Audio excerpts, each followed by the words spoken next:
Friends to my channel maths with Partha Mukherjee.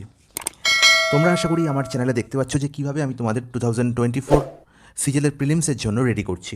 তো তোমাদের আমি যেটা আগেই বলেছি যে প্রিভিয়াস ইয়ার আমাদের আগে সলভ করতে হবে এবং প্রিভিয়াস ইয়ারের ওপর আমাদের খুব বেশি করে ফোকাস করতে হবে। তো আমি তোমাদের এই যে অঙ্কের প্যাটার্নগুলো বোঝাচ্ছি, যে ভিডিওগুলো তোমাদের জন্য নিয়ে আসছি, এখানে শুধু আমি তোমাদের অঙ্কের সলিউশন করাচ্ছি তা নয়, আমি তোমাদের এখানে কী দেখাচ্ছি না কী করে তোমরা টাইম সেভ করবে, কী করে কোনো একটা অঙ্কের অ্যাপ্রোচ করবে। তো আমার মেন লক্ষ্য তোমাদের অঙ্কের সলিউশন করানো নয়, অঙ্কের অ্যাপ্রোচ বোঝানো, যেটা তোমরা অনেক জায়গাতেই দেখতে পাবে না। তো এসে শুরু করি আজকের ভিডিওতে।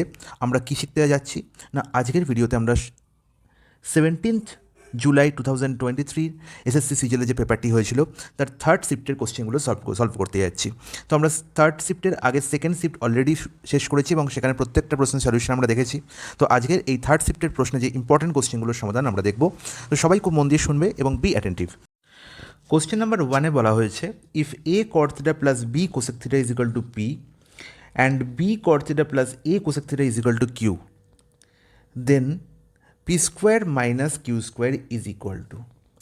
তাহলে দেখো, এই প্রশ্নটির সমাধান তোমরা নিমেষে একদম দেখেই আনসার করতে পারবে, কিন্তু তার জন্য তোমার এটা জানতে হবে যে আমরা কি করে আমরা ঠিক পি স্কোয়ার মাইনাস কিউ স্কোয়ারের ভ্যালু পেতে পারি।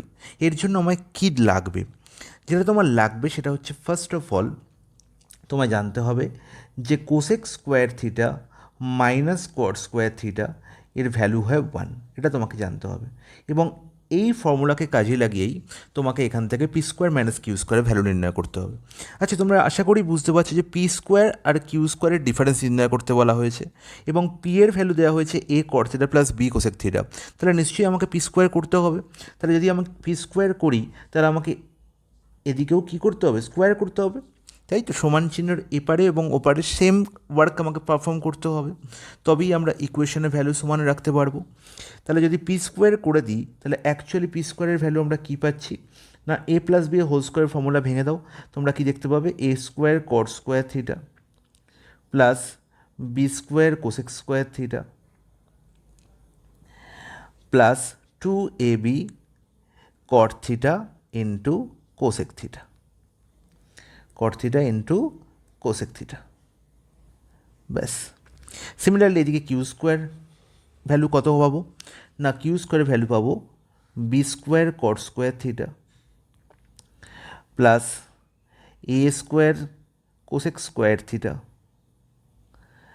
Plus 2ab cot theta cosec theta, same. তাহলে এবার আমায় করতে হবে কিনা P square minus Q square করতে হবে, মানে দুটো ইকুয়েশনকে আমায় কী করতে হবে, ডিফারেন্স, দুটো ইকুয়েশনের ডিফারেন্স আমাকে নির্ণয় করতে হবে। তাহলে পি স্কোয়ার মাইনাস যদি কিউ স্কোয়ার করি তাহলে আমাকে এদিকেও কী করতে হবে, মাইনাস করতে হবে। তাহলে যদি দেখো আমরা ঠিক একটু বাচ্চাবেলায় ফিরে যাই তাহলে আমরা কীরকমভাবে বিয়োগ করতাম না, দেখো a square cot square theta minus b square cot square theta করতাম। তার মানে আলটিমেট যদি আমরা এখান থেকে কট স্কোয়ার থিটা কমন নিই তাহলে কত পাবো না, a square minus b square পাবো। সিমিলারলি এখানে দেখো কোসেক স্কোয়ার থিটা এখানেও দেখতে পাচ্ছি, কোসেক স্কোয়ার থিটা এখানেও দেখতে পাচ্ছি। তাহলে এখান থেকে যদি কোসেক স্কোয়ার থিটা কমন নিয়ে নিই কত পাচ্ছি না, বি স্কোয়ার মাইনাস এ স্কোয়ার পাচ্ছি। আর এখানে দেখো উপরেও 2ab cot theta cosec theta, এখানে নিচেও 2ab cot theta cosec theta. তাহলে প্লাস মাইনাস আমার কী হয়ে যাচ্ছে, ক্যান্সেল আউট হয়ে যাচ্ছে, তার মানে এর কোনো প্রয়োজন নেই। তাহলে আলটিমেট দেখো কত ইজিলি আমরা এখান থেকে ভ্যালু পেয়ে যাব। দেখো cot square theta into a square minus b square plus cosec square theta b square minus A square. আচ্ছা, আমরা সবাই জানি কি না, cosec square theta minus cot square theta is equal to 1। তাহলে তোমরা কি এ স্কোয়ার মাইনাস বি স্কোয়ারকে কোনোভাবে বি স্কোয়ার মাইনাস এ স্কোয়ার লিখতে পারো? তোমরা বলবে হ্যাঁ দা, অবশ্যই লিখতে পারি। কী করে লিখতে পারো না, যদি তোমরা কী করে নাও না, এই এ স্কোয়ার মাইনাস বি স্কোয়ার থেকে মাইনাস কমন নিয়ে নাও। যদি মাইনাস কমন নিয়ে নাও বা মাইনাস দিয়ে গুণ করে দাও, আলটিমেট কী হয়ে যাবে না, minus cot square theta into b square minus এ স্কোয়ার। বলবে দাদা একদম ঠিক, কোনো অসুবিধা নেই, plus cosec square theta into b square minus এ স্কোয়ার। তাহলে আলটিমেট এবার দেখো বি স্কোয়ার মাইনাস এ স্কোয়ার কমন চলে গেল, বি স্কোয়ার মাইনাস এ স্কোয়ার কমন চলে গেলে পড়ে থাকে কি না, cosec square theta minus cot square theta. গল্প শেষ। তাহলে ultimate cosec square theta minus cot square থিটার ভ্যালু কত? না cosec square theta minus cot square থিটার ভ্যালু হচ্ছে 1। তার মানে পুরো পি স্কোয়ার মাইনাস ই কিউ স্কোয়ারের ভ্যালু আমরা ডাইরেক্ট পেয়ে গেলাম, that is B square minus A square, option C হয়ে যাবে কারেক্ট আনসার। তো আশা করি তোমরা বুঝতে পেরেছো, এবং এর পরবর্তীকালে তোমরা এই প্রশ্নটির সমাধান করার জন্য তোমাকে কোনো অসুবিধা ফেস করতে হবে না। এবার এটা ছিল তোমাদের বেসিকভাবে তোমরা কীভাবে বুঝবে সেটা তোমাদের দেখালাম, ঠিক আছে। আর একটা কাজ যেটা তোমরা করতে পারো সেটি হচ্ছে যদি তোমরা ভ্যালু পুট করে দাও, তাহলে ভ্যালু পুট করেও তোমরা থিটার ভ্যালু পুট করেও তোমরা এখান থেকে পি স্কোয়ার মাইনাস কিউ স্কোয়ারের ভ্যালু নির্ণয় করতে পারো খুবই সহজে। এটা ছিল বেসিক তোমাদের জানা খুব দরকার, এবং ভ্যালু পুট করে তো তোমরা করতেই পারবে, সেখানে কোনো আপত্তি নেই। তোমরা যদি থিটার ভ্যালু এখানে 45 পুট করে দাও তাহলে তোমরা খুব সহজে ভ্যালু নির্ণয় করতে পারবে পি স্কোয়ার মাইনাস কিউ স্কোয়ারের, একই ভ্যালু বেরোবে তোমাদের, সেখানেও তোমাদের কোনো অসুবিধা হবে না। তবে এটি ছিল তোমাদের একদম বেসিক, যেটা তোমাদের জানা খুবই দরকার। নেক্সট চলে আসি 2 নম্বর প্রশ্ন। দেখো, what is the value of the given expression a plus b plus c whole square minus A square minus b square minus c square? তোমরা কি জানো a plus b plus c whole square formula কি? তোমরা বলবে হ্যাঁ দাদা, a square plus b square plus c square plus 2 into a b plus bc plus c. ব্যাস, তাহলে আমাকে কি করতে হবে না a plus b plus c whole স্কোয়ারের থেকে কাকে মাইনাস করতে হবে না a square plus b square plus c square. আমরা যদি মাইনাস কমন নিয়ে নিই তাহলে আলটিমেট কী পড়ে থাকবে না a square plus b square plus c square. আর দেখো এখানেও তো a square plus b square plus c square লুকিয়ে আছে, তো আলটিমেট কী হচ্ছে না minus of a square plus b square plus c square এখানেও দেখতে পাচ্ছি, তার মানে আলটিমেট ক্যান্সেল আউট হয়ে যাচ্ছে। পড়ে থাকছে কে না শুধু 2 into a b plus bc plus c a. ব্যাস 2 সেকেন্ডে আমার আনসার হয়ে যাবে, যদি আমি a plus b plus c whole স্কোয়ারের ফর্মুলা জানি। অপশন বি হয়ে যাবে কারেক্ট আনসার। কোয়েশ্চেন নাম্বার 3তে আমরা দেখতে পাচ্ছি একটি টেবিল দেওয়া হয়েছে, এবং যে টেবিলে কিছু ডেটা তোমাদের জন্য দেওয়া হয়েছে। ডেটাটা কার উপর বেস করে দেওয়া হয়েছে না বলা হয়েছে this table shows the classification of 100 students. 100টি স্টুডেন্টের একটি ডেটা দেওয়া হয়েছে, সেটা কার ওপর বেস করে না তারা কত নাম্বার পেয়েছে স্ট্যাটিস্টিক্স এবং ম্যাথামেটিক্সে আউট অফ 50-র মধ্যে। তার মানে 50-এর ম্যাথামেটিক্সেরও পরীক্ষা হয়েছে এবং টোটাল 50 নাম্বারের স্ট্যাটিস্টিক্সেও পরীক্ষা হয়েছে। বলা হয়েছে কতজন স্টুডেন্ট 60% মার্কস, অ্যাটলিস্ট 60% মার্কস পেয়েছে ম্যাথামেটিক্সে, সেটা নির্ণয় করতে হবে। কারণ কি, যারা 60%-এর অ্যাবভ মার্কস পাবে তারাই একমাত্র কি না হাইয়ার স্টাডিজের জন্য এলিজিবল হবে ম্যাথামেটিক্সে। তাহলে আমাকে নির্ণয় করতে হবে ঠিক কতজন স্টুডেন্টস হায়ার স্টাডিজের জন্য এলিজিবল ম্যাথামেটিক্সে, তার মানে কতজন স্টুডেন্টস ম্যাথামেটিক্সে 60% অ্যান্ড অ্যাবভ নাম্বার পেয়েছে। তাহলে টোটাল আমার এক্সাম কত না 50-এ, তার মধ্যে 60% পেতে হবে। আর 60% মানে কি 100-র মধ্যে 60, আশা করি প্রত্যেকে জানে। 60%-এর অ্যাকচুয়াল ব্যাখ্যা হচ্ছে 100-র মধ্যে 60, মানে যদি 100 নম্বরের পরীক্ষা তো আমাকে 60 পেতে হতো, এখানে নাম্বার হয়ে গেছে 50। তার মানে কি টোটাল মার্কস ছিল যদি 100 হতো তাহলে আমাকে 60 পেতে হতো, টোটাল মার্কস যদি 50 হয় তার মানে হাফ হয়েছে টোটাল মার্কস, তার মানে এখানেও হাফ হবে, তাহলে আমার 30 পেতে হবে। তাহলে যে কোনো জিনিসের ক্ল্যারিফিকেশান কিন্তু আমরা অনেক রকমভাবে ভাবতে পারি। সবসময় আমাকে এটাও ভাবতে হবে যে টোটাল 50 নম্বরের পরীক্ষা, তার 60% মানে হচ্ছে 50 ইন্টু 60/100, এরকম ভাবার কোনো কারণ নেই। আমি সব কিছু মাইন্ডেও ক্যালকুলেশন করতে পারি অনেক কিছু, এবং সেটা ডিপেন্ড করছে তোমার পার্সেন্টেজ সম্বন্ধে কতটা জ্ঞান আছে তার উপর। দেখো 60% মানে হচ্ছে 100-এর মধ্যে 60, টোটাল মার্কস যদি 100 হয় আমাকে 60 পেতে হবে। টোটাল মার্কস হয়ে গেছে 50, তার মানে 50 100 থেকে 50 কী হয়েছে না হাফ হয়েছে, তার মানে আমাকে পাসিং মার্কসও হাফ হয়ে যাবে, বা ম্যাক্সিমাম মার্কসও আমার হাফ হয়ে যাবে। তার মানে 60 আমার পাওয়ার কথা ছিল, আমাকে 30 পেতে হবে 50-এর মধ্যে। তাহলে 30 অ্যান্ড অ্যাবভ যারা পাবে ম্যাথামেটিক্সে তারাই হচ্ছে eligible for higher studies in mathematics. তাহলে এখানে দেখো ফার্স্ট টেবিলে আমরা কি দেখতে পাচ্ছি, সেই সমস্ত বাচ্চাদের দেখতে পাচ্ছি যারা 40 অ্যান্ড অ্যাবভ পেয়েছে। 40 অ্যান্ড অ্যাবভ পেয়েছে মানে কতজন পেয়েছে ম্যাথামেটিক্সে না 8 জন। 40 অ্যান্ড অ্যাবভ কতজন পেয়েছে 8 জন। তাহলে তুমি বলবে দাদা এখানে তো 30 অ্যান্ড অ্যাবভ পেলেই সে এলিজিবল, তার মানে অবভিয়াসলি 40 অ্যান্ড অ্যাবভ যারা পেয়েছে তারা তো এলিজিবল হবেই, তার মানে 8 জন অবভিয়াসলি এলিজিবল। এরপরে দেখতে পাচ্ছি 30 অ্যান্ড অ্যাবভ। আচ্ছা 30 অ্যান্ড অ্যাবভ মানে কি, দেখো 40 মার্কসটা কী ছিল টোটাল 50, তার মধ্যে 40 থেকে 50-র মধ্যে প্রাপ্ত স্টুডেন্টের সংখ্যা হচ্ছে 8। এবার দেখতে পাচ্ছি পরের গ্রুপে 30 অ্যান্ড অ্যাবভ। আচ্ছা 30 অ্যান্ড অ্যাবভ মানে কি, মানে আলটিমেট 30 থেকে 50, আর সেই গ্রুপের মধ্যে তো 40 টু 50ও লুকিয়ে আছে। 30 টু 50 মানে কি, সেই গ্রুপে 40 টু 50 লুকিয়ে আছে। তার মানে অবভিয়াসলি 30 টু 50-র মধ্যে যে সমস্ত স্টুডেন্টরা লুকিয়ে আছে, সেই সমস্ত স্টুডেন্টের মধ্যে এই 8জন স্টুডেন্টও লুকিয়ে আছে। তাই কখনো যদি এখানে অপশান একটা 33 প্লাস 8 করে 41 দিয়ে দিত না, তার অনেক স্টুডেন্ট আমি জানি, অনেক অ্যাসপিরেন্ট আমি জানি, তারা এই 41 আনসারেই টিক করে আসতো। কিন্তু অ্যাকচুয়াল ব্যাপারটা না, যে 40 অ্যান্ড অ্যাবভ দেখতে পাচ্ছি 8জন, এর পরের range 30 and above. 30 and above মানে 30 টু 50, আর 30 টু 50-র মধ্যেই তো ইনক্লুড 40 টু 50। তার মানে এই যে 30 এবং 33 জন বসে আছে, এর মধ্যে কিন্তু 8জনও ইনক্লুড আছে। তাহলে তুমি বলবে, যদি এখানে প্রশ্নটা থাকতো যে 30 টু 40-র মধ্যে কতজন স্টুডেন্ট আছে, সরি 30 টু 39, তাহলে 30 টু 39-এর মধ্যে দেখতে পাচ্ছি আমরা 33 মাইনাস 8 অ্যান্ড দ্যাট ইজ 25, 25 জন আছে। তার মানে 25 প্লাস 8 33, এই 8জন হচ্ছে যারা 40 টু 50, আর বাকি 25 জন হচ্ছে যারা 30 টু 39। তো এরমভাবে এই প্রশ্নের সমাধান করতে হবে। অপশান এ হয়ে যাবে কারেক্ট আনসার। আশা করি প্রত্যেকে বুঝতে পেরেছে। চলে যাই নেক্সট প্রশ্নে। After allowing a discount 50%, the value of a washing machine is 29,750. If no discount is allowed, then the shopkeeper gains 12%. The cost price of the washing machine is, খুব ভালো কথা, আমাকে কী নির্ণয় করতে হবে, সিপি নির্ণয় করতে হবে। আর এখানে একটি কথা যে আমার ভালো করে মাথায় রাখতে হবে, যে if no discount is allowed, এর মানে কি, যদি কোনো ডিসকাউন্ট না দেওয়া হয়, তার মানে হচ্ছে যেটা মার্ক প্রাইস সেটাই হয়ে যাবে সেলিং প্রাইস। এটাই হচ্ছে এই লাইনটির অ্যাকচুয়াল ব্যাখ্যা। এবার দেখো কী বলা হয়েছে, যে 15% ডিসকাউন্ট দেওয়ার পর 29,750 টাকায় বিক্রি করা হয়েছে, তাই তো। After allowing discount 15%, the value of A washing machine is 29,750। আচ্ছা 15%-এ আমি তোমাদের সবসময় বলেছি যে পার্সেন্টেজ যখনই দেখবো 5-এর বা 10-এর বড়, আমি কী করবো, সেটাকে ফ্র্যাকশানে ট্রান্সফার করে নেবো।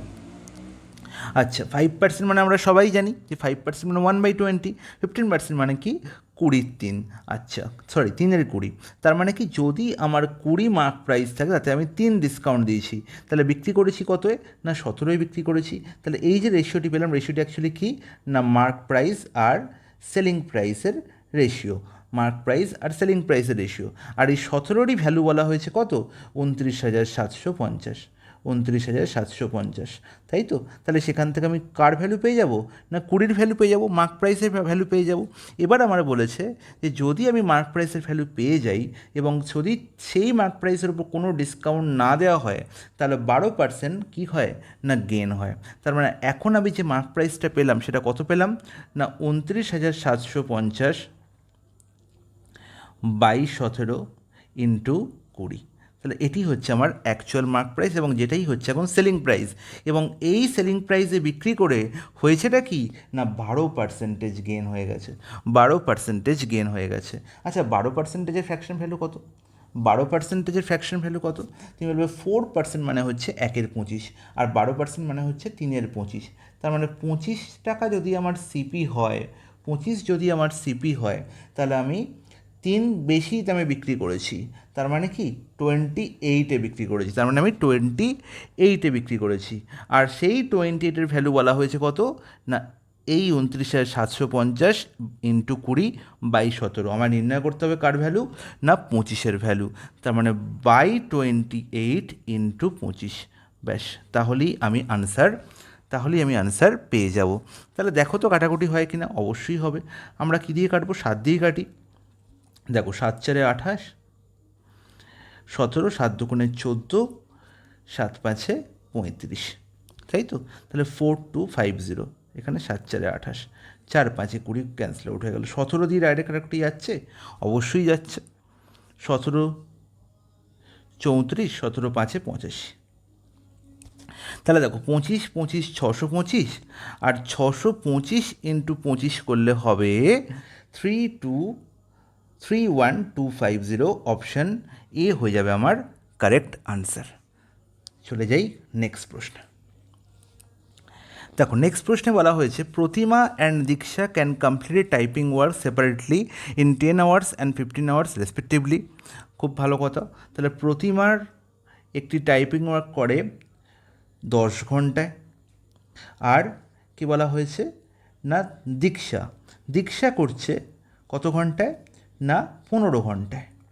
তাহলে আমরা জানি কি না ইন্ডিভিজুয়াল টাইমের এলসিএম হচ্ছে টোটাল ওয়ার্ক। তাহলে 10 আর 15 এলসিএম কত? 10 আর 15 এলসিএম হচ্ছে 30।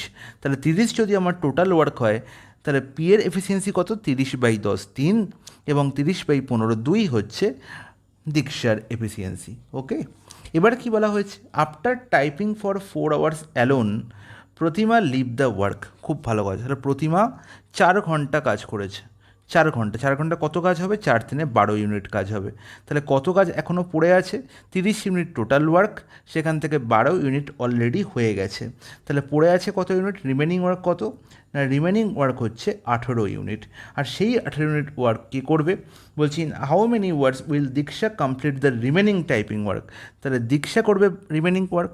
দীক্ষা 1 ঘন্টায় 2 ইউনিট কাজ করে, তাহলে তাকে 18 ইউনিট কাজ করতে হবে। তাহলে 18/2 9 ঘন্টায় কি হবে? বাকি টাইপিংয়ের কাজটি দীক্ষা কমপ্লিট করে ফেলবে। অপশান সি হয়ে যাবে একদম কারেক্ট আনসার। চলো নেক্সট প্রশ্ন বলছে what is the volume of A cube if the perimeter of one face of cube is 40 centimetre.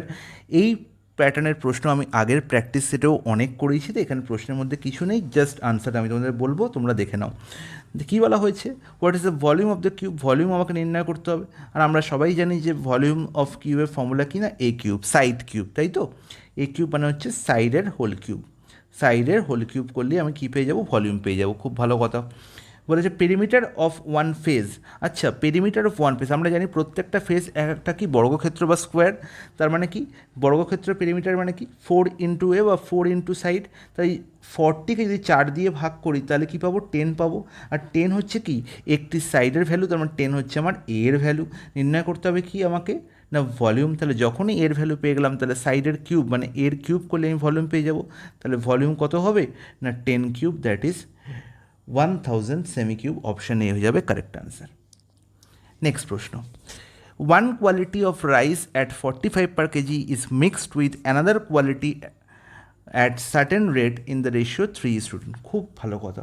তাহলে দু রকমের কোয়ালিটির কী করা হয়েছে? রাইসকে মিক্স করা হচ্ছে। ওকে, যেখানে ফার্স্ট কোয়ালিটির যে রাইস যার কস্ট প্রাইস হচ্ছে কত না 45 per kg। সেকেন্ড কোয়ালিটি বা অ্যানাদার কোয়ালিটিকে আমি বললাম সেকেন্ড কোয়ালিটির রাইস, যার কস্ট প্রাইস আমি জানি না, ধরলাম এন। ওকে, এই দুটো কোয়ালিটির রাইসকে আমরা 3:2 অনুপাতে মেশাচ্ছি। ফার্স্ট কোয়ালিটির রাইস 3 ইউনিট এবং সেকেন্ড কোয়ালিটির রাইস 2 ইউনিট আমি মিক্সড করলাম। এবং মিক্স করার ফলে if the mixture so formed is worth 50 per kg, মিক্সচারের সিপি হলো কস্ট প্রাইস হলো 50 টাকা পার কেজি। তাহলে আমার নির্ণয় করতে হবে যে সেকেন্ড কোয়ালিটির রাইস আমি কতটা মিক্স করেছিলাম। তাহলে আমি তোমাদের এই প্রশ্নের সলিউশনও আগের প্র্যাকটিস সেটে করিয়েছি, এবং এই প্যাটার্নটি একদম কি অ্যালিগেশন প্যাটার্ন, বা আমি বলতে পারি রিভার্স অ্যালিগেশন প্যাটার্ন। তো আমরা জানি যে যখন আমরা সিপিকে ধরে অ্যালিগেশন করব, কস্ট প্রাইস ধরে অ্যালিগেশন করব, তখন ফাইনাল রেশিও আমি যে রেশিও পাবো সেটা হচ্ছে কি না যে রেশিওতে আমরা মিশ্রণটাকে দুটি টাইপের চালকে মিশ্রিত করেছিলাম, যে রেশিওতে আমরা দুটি টাইপের চালকে মিশ্রিত করেছিলাম, তাই তো? তাহলে সেই রেশিওটি এখানে বলা হয়েছে 3:2 এবং কোয়ান্টিটি আমাকে নির্ণয় করতে বলেছে। তাহলে কোয়ান্টিটি সেকেন্ড টাইপের কোয়ান্টিটি আমি কী ধরে নিয়েছিলাম না এন ধরে নিয়েছিলাম। তাহলে দেখো 45 এখানে হচ্ছে 50 আর এখানে হচ্ছে এন। তাহলে তোমাকে এটা বুঝতে হবে যেহেতু অ্যালিগেশন প্যাটার্ন, তাহলে এই 45 আর এনের মধ্যবর্তী কোনো একটা সংখ্যা হচ্ছে 50। তাহলে যেহেতু 45 লেস দ্যান 50, তার মানে এন অবভিয়াসলি গ্রেটার দ্যান 50 হবে। তাহলে এবার দেখো অ্যালিগেশন করলে আমরা কী পাবো? 50 - 45, এখানে কত পাবো? 5। আর এখানে দেখো এন হচ্ছে গ্রেটার দ্যান 50, তার মানে এখানে কত লিখবো আমরা? n - 50। n minus 50। আর এই যে রেশিও আমরা পেলাম না এখন, সেই রেশিও হচ্ছে আমরা যে রেশিওতে ওই দুই টাইপের চালকে মিশ্রিত করে এই মিশ্রণটি পেয়েছিলাম। তার মানে আমি বলবো যে n মাইনাস 50/5 ইজিক্যাল টু হচ্ছে 3/2। বলো এখান থেকে আমি n এর ভ্যালু পেতে পারবো? বলবে হ্যাঁ দাদা, কোনো ব্যাপার না। দেখো 2n মাইনাস 100 সমান 15, তার মানে 2n ইজিক্যাল টু কত হবে? 115 হবে। তার মানে n এর ভ্যালু কত হবে? 115/2। আর 115/2 মানে হচ্ছে কত? 115/2 মানে হচ্ছে 57.5। অপশান বি হয়ে যাবে কারেক্ট আনসার। চলে যাই নেক্সট প্রশ্নে। What is the radius of circle which circumscribe the triangle ABC whose sides are 60, 30 and 34 units respectively? এর থেকে সোজা প্রশ্ন আর মনে হয় না। জাস্ট তোমার এটা মনে রাখতে হবে, সেটাই হচ্ছে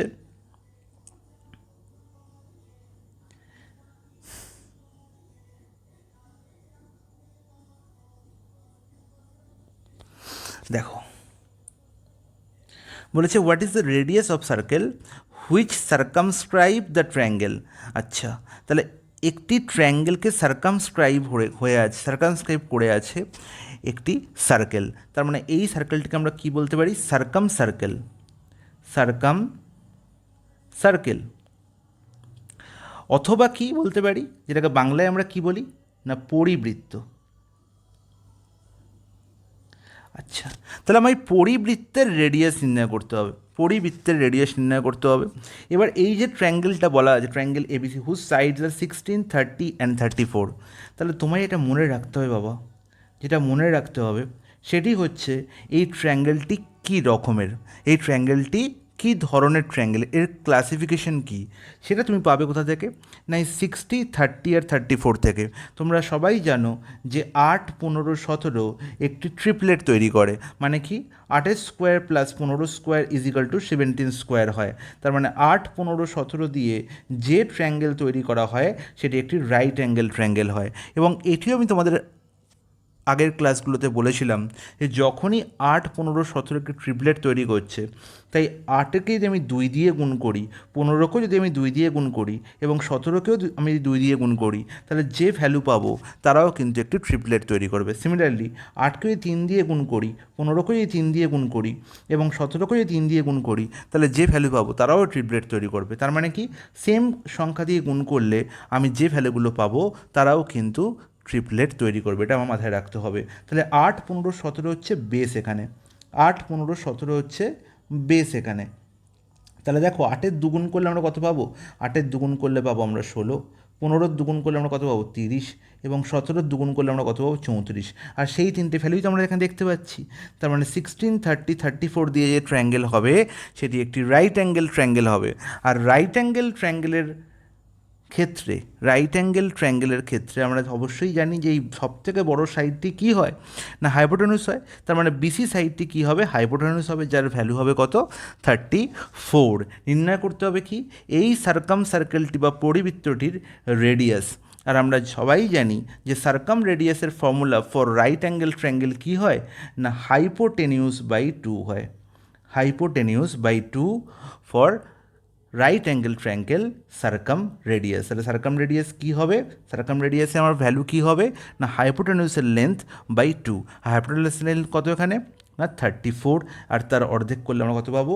17 ইউনিট। অপশান বি হয়ে যাবে কারেক্ট আনসার।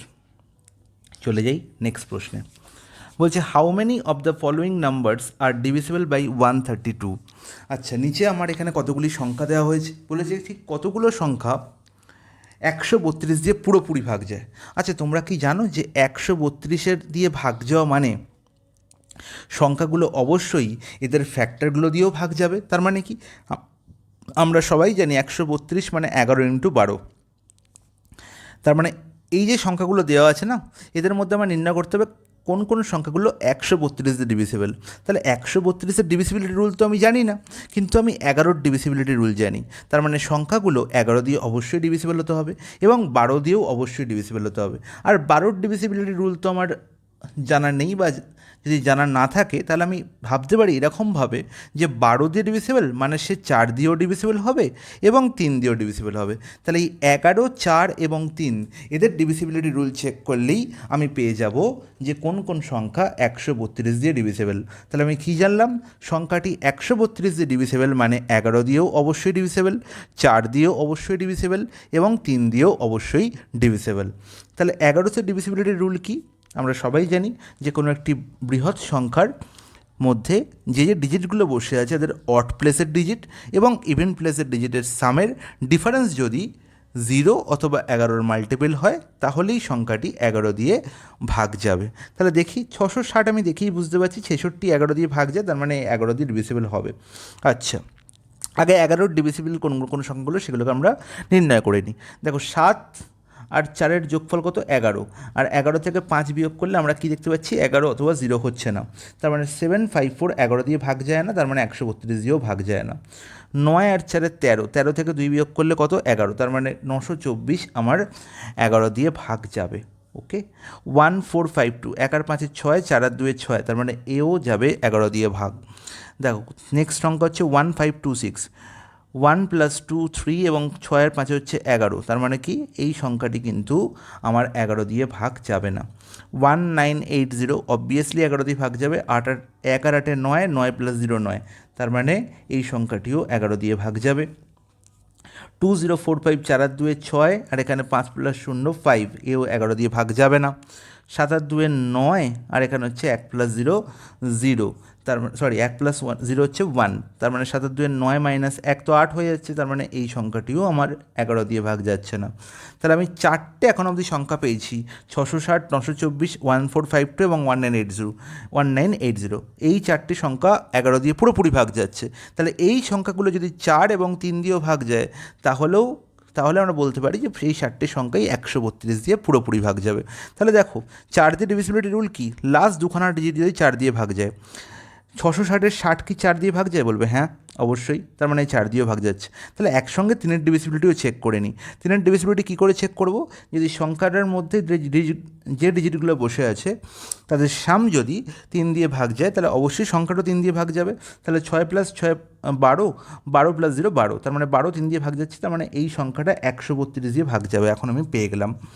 924-এর আমি লাস্ট দুখানা ডিজিট কি দেখতে পাই, 24, 24 4 দিয়ে ভাগ যায় মানে 4 দিয়ে অবশ্যই ভাগ যাবে। 9 বাদ দাও, 9 তো 3 দিয়ে অবশ্যই ভাগ যায়, আর 4 আর 2-এ 6, 6ও 3 দিয়ে ভাগ যায়, তার মানে এ 3 দিয়েও ভাগ যাচ্ছে, 4 দিয়েও ভাগ যাচ্ছে, 11 দিয়েও ভাগ যাচ্ছে, তার মানে এও 132 দিয়ে ভাগ যাবে। 1452, তাহলে 52 কি 4 দিয়ে ভাগ যায়, হ্যাঁ 4 তেরম 52, আর 5 আর 2-এ 7, আর দেখো 5 আর 4-এ 9, এখানে 2-এর আগে 3, অবশ্যই এই 3 দিয়েও ভাগ যাচ্ছে, তার মানে 3 দিয়ে 4 দিয়ে এবং 11 দিয়ে, তার মানে 132 দিয়ে অবশ্যই ভাগ যাবে।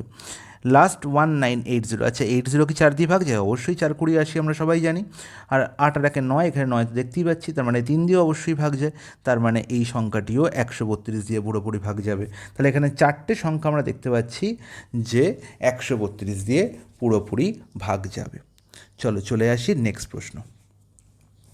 দেখো আবার একটি দারুণ প্রশ্ন, আমি তোমাদের ভোটের যে সমস্ত প্রশ্ন আছে ভোটিং রিলেটেড সেই সমস্ত প্রশ্ন আমি তোমাদের বলেছি সবাইকে যে এই প্রশ্নে আমাদের যেটা অ্যাপ্রোচ থাকবে সেটা হচ্ছে পজিটিভ অ্যাপ্রোচ নিয়ে এগোতে হবে, যে সমস্ত নেগেটিভ কথা আছে সেগুলোকে আমাকে অমিট করতে হবে। তার মানে কি বলছি, Indian constituency 90% of the total number of people on the electoral role caste there votes. তাহলে দেখো এরা ভোট কাস্ট করেছে, তার মানে এটা পজিটিভ দিক, কাস্ট করেছে মানে পজিটিভ দিক। যদি বলতো এরা কাস্ট করেনি তাহলে আমি বলতাম নেগেটিভ দিক। তারা যদি বলে আমার 90% কাস্ট করেনি, তার মানে 10% কাস্ট করেছে, তাহলে 10% নিয়ে আমরা ভাববো, ঠিক আছে। কিন্তু এখানে 90% কাস্ট করেছে, তার মানে পজিটিভ দিক দিয়েই প্রথমে বলা হয়েছে, তাহলে পজিটিভ দিকটা আমি নেবো। তারপর 90% টোটাল ভোটারদের মধ্যে 90% লোক তারা ভোট দিয়েছে, খুব ভালো কথা। 50% of the votes cast were declare invalid. আচ্ছা 15% তো ইনভ্যালিড দেখতে পাচ্ছি, তার মানে নেগেটিভ কথা, তাহলে আমি পজিটিভ দেবো। পজিটিভ মানে কি, ভ্যালিড কতগুলো, যদি 15% আমার নেগেটিভ ইনভ্যালিড হয়, তাহলে 85% অবভিয়াসলি পজিটিভ। বা এরকমভাবেও ভাবতে পারি, দেখো 15%-এর ফ্র্যাকশন ভ্যালু কত, আমরা জানি 5% ইজ ইকাল টু 1/20, 15% মানে হচ্ছে 20/3, তার মানে 20 জনের মধ্যে 3 জন হচ্ছে ইনভ্যালিড, তার মানে ভ্যালিড কতজন, 17/20, তাহলে আমি আলটিমেট এখান থেকে 17/20 ভ্যালিড পেয়ে গেলাম। এবার বলেছে Jita secured 60% of the valid votes, খুব বলা কথা, তার মানে এটা এই যে সিকিউরড মানে এটাই পজিটিভ কথা, আর 60% মানে আমরা কী জানি, 60%-এর ফ্র্যাকশন ভ্যালু কি, 20% মানে 1/5, 60% মানে হবে 3/5, তাহলে এই ভ্যালিড ভোটের 3/5 সংখ্যক ভোট হচ্ছে জিতা পেয়েছে। If Jita secured 91800 valid vote, then what was the total number of people on the electoral roll. তাহলে ইলেকট্রাল রোলের টোটাল নাম্বার অফ পিপল যদি আমি এন ধরে নিই, সেই এন সংখ্যক লোকের মধ্যে 90% নাম্বার ভোট, 90% ভোটার কী করেছে, ভোট দিয়েছে, তাহলে এনের 90% আমি কী করবো, 90%-এর ফ্র্যাকশন ভ্যালু হচ্ছে 9/10, তার মানে এনের 9/10 সংখ্যক লোক হচ্ছে ভোট কাস্ট করেছে, তাহলে এই যে নাম্বারটা পেলাম এটা হচ্ছে কাস্টেড ভোট, এটা কি কাস্টেড ভোট। ওকে, এবার এই কাস্টেড ভোটের ওপর 15% ভোট কী হয়েছে, ইনভ্যালিড হয়েছে, তাহলে ভ্যালিড ভোট কত, 17/20, তাহলে ইন্টু 17/20 যখনই করে দিলাম, তার মানে এই পার্টটি, এখন যে পার্টটি অ্যাড হয়ে গেল, এই টোটাল পার্টটিকে আমরা বলবো ভ্যালিড ভোট, এই টোটাল পার্টটিকে আমরা কী বলবো, ভ্যালিড ভোট। আর এই ভ্যালিড ভোটের মধ্যে 60% ভোট পেয়েছে কে, জিতা, তার মানে এই 17/20 9 ইন্টু 9/10 ইন্টু 17/20 সঙ্গে যদি আমি 3/5 গুণ করে দিই, তাহলেই পেয়ে যাব নাম্বার অফ ভোট যেটা সিকিউর করেছে কে, না জিতা। তাহলে জিতা কতগুলো ভোট পেয়েছে, ইজিক্যাল টু হচ্ছে কত, 91800, 91800। আশা করি প্রত্যেকে বুঝতে পেরেছে, তাহলে আলটিমেট এখান থেকে এর ভ্যালু আমি পেয়ে যাবো কত সহজে, দেখো আমার প্রশ্নের সলভ হয়ে গেল। তাহলে এবার দেখো কত সহজে আমরা এখান থেকে এনের ভ্যালু পেয়ে যাব, n into 9/10 into 17/20 into 3/5 is equal to হচ্ছে 91800, খুব ভালো কথা। তাহলে দেখো কাটাকুটি করে ফেলি, দেখো 3 দিয়ে এখানে কাটাকুটি যাচ্ছে, 3 দিয়ে কাটাকুটি করলে কত পাচ্ছি, 3 থেকে 9, 3 6 18, 30600। এবার দেখো এখান থেকে আমি 9 দিয়েও কাটাকুটি করতে পারি বা 17 দিয়েও কাটাকুটি করতে পারি, প্রথমে 17 306, 17 306 হচ্ছে 17 1 17, 17 18 হচ্ছে 306, তাহলে 1800। এবার তো 9 দিয়ে দেখতে পাচ্ছি কাটাকুটি চলে যাচ্ছে 200, তাহলে আলটিমেট এনের ভ্যালু কত পেলাম, আমি নিচে কত পাচ্ছি, এখানে 5 10 50, 50 50, আর 20 হচ্ছে 1000, আর 1000 ইন্টু 200 মানে হচ্ছে কত না, 2 লাখ। তাহলে আলটিমেট অপশান ডি হয়ে গেল আমার কারেক্ট আনসার। চলে যাই নেক্সট প্রশ্নে। আচ্ছা, 12 men and 16 boys can do a piece of work in 5 days, খুব ভালো কথা। তাহলে 12 জন পুরুষ এবং 16 জন বালক একটি কাজ করছে 5 দিনে, তাহলে আমরা জানি যে man into days is equal to total work, তাহলে এই number of men 12 men plus 16 boy, actually এই যে টোটাল আমি সাম করছি না, এর মানে হচ্ছে টোটাল এফিসিয়েন্সি নির্ণয় করছি, ঠিক আছে। 12 ম্যান প্লাস 16 বয়ের এফিসিয়েন্সির সঙ্গে তাদের দিন সংখ্যা যদি আমরা গুণ করে দিই, তাহলেই পেয়ে যাব টোটাল ওয়ার্ক। ওকে, এবার দেখো ওয়াইল 13 men and 24 boys can do it in 4 days, তার মানে সেই কাজটাই 13 জন পুরুষ এবং 24 জন বালক করছে কত দিনে, না 4 দিনে। তার মানে আলটিমেট ফ্রম বোথ সাইড আমি কী করলাম, দুই দিকেই আমরা কী করলাম না ওয়ার্ককে ইকুয়াল করে দিলাম। এবার এখান থেকে আমরা যেটা পাবো সেটা ম্যান আর বয়ের এফিসিয়েন্সি রেশিও পেয়ে যাবো, তোমরা সবাই জানো। এই বাকি পার্টটা না তোমরা ওরালি করে নিতে পারবে, এর জন্য এত কিছু লেখার প্রয়োজন হবে না। দেখো 5 আর 12 যোগ করলে কত হয় 60, তাহলে 60 ম্যান, আর এখানে দেখো কত ম্যান হচ্ছে 4 13 52, তার মানে 8 ম্যান, 60 ম্যান। আমরা লেফট সাইডে কতগুলো ম্যান পাচ্ছি না, 5 ইন্টু 12 60 ম্যান, আর রাইট সাইডে কতগুলো পাচ্ছি না, 4 ইন্টু 13 52, তার মানে আলটিমেট 8 মেন ইজিক্যাল টু কত হচ্ছে, লেফট সাইডে আমরা কতগুলো বয় পাচ্ছি না, 5 16, 5 16 হচ্ছে 80,